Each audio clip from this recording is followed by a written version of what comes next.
really going. Some of the guys on the baseball team would go north every year and play ball. Say, hey man, you're a good ball player. Why don't you go north with us and play ball? You know, earn a little tuition money for next fall. Okay, I went north with the Miami Giants. Went all the way into Canada. Oh man, doing fine. Made some money, learning how to play too. Get back to Miami. The man that owned the ball club, Miami Giants, he said, man, why don't you stay around here and play ball with us this winter? They played year round. I said, no, man, I got to go back to school. He said, you always talk about Mrs. Booker. How much money does Mrs. Booker make? I said, $70 a month. He said, you made more money than that playing ball with us. You think about that. I said, okay. I get to the rooming house that night. I call Mama. I said, Mama, yes, son.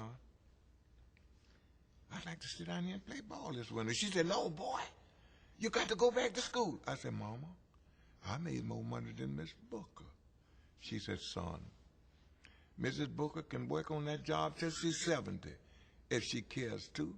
But what are you going to do when you're 35 or 40 and you can't play baseball any longer? I said, Mama, let me talk to Papa. Knowing a man, he's on the farm, you know, and he's bragging that, you know, I hit a home run, I stole home, I did something. He's bragging. He liked this. He said, son, you can stay down there this winter, but next year you got to go back to school. I said, yes, sir.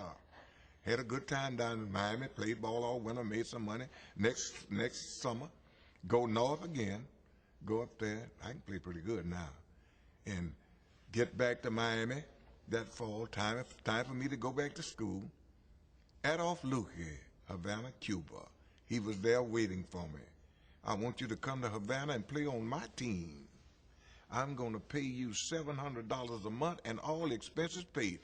That was the end of the education. Actually, see, now, I've had some success. I played with and against some of the greatest athletes that ever lived. I played against Babe Ruth.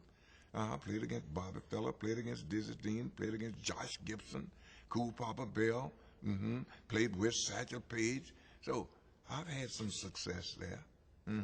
Went to work for the Cubs, baseball scout. I was the first actually black coach in the major leagues. I've had some success.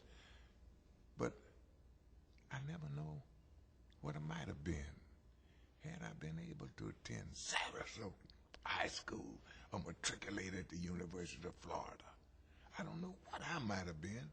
See, that 2-year education didn't tell on me until, I started working with the Cubs in 1935, had some success there, signed Ernie Banks, Hall of Famer, Lou Brock, Hall of Famer, Joe Carter, future Hall of Famer, Lee Arthur Smith, future Hall of Famer. So I had some success there. But after I'd been with the Cubs about 5 years,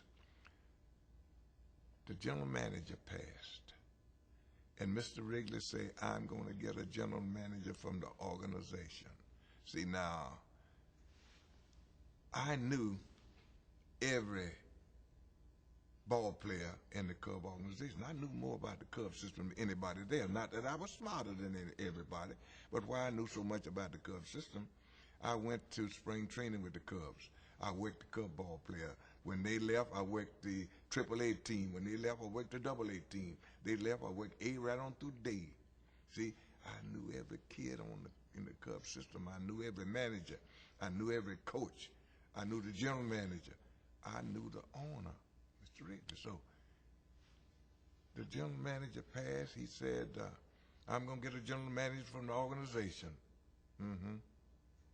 Had 5 names. And I was one of the 5. It got down to 2. I was one of the 2. I didn't get that job, and it wasn't because I was black either. The man that got the job had a BS from the University of Chicago. He had his master's from the University of Pittsburgh. He's working toward his doctorate. See, the general manager of a ball club might have breakfast with the mayor. He could have lunch with the governor, dinner with the president of the United States. I had the baseball, but I didn't have what he had. Had I had that piece of paper, you understand? I might have been the first general manager in organized baseball 35 years ago.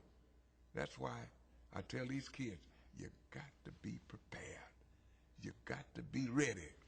And education is a must now.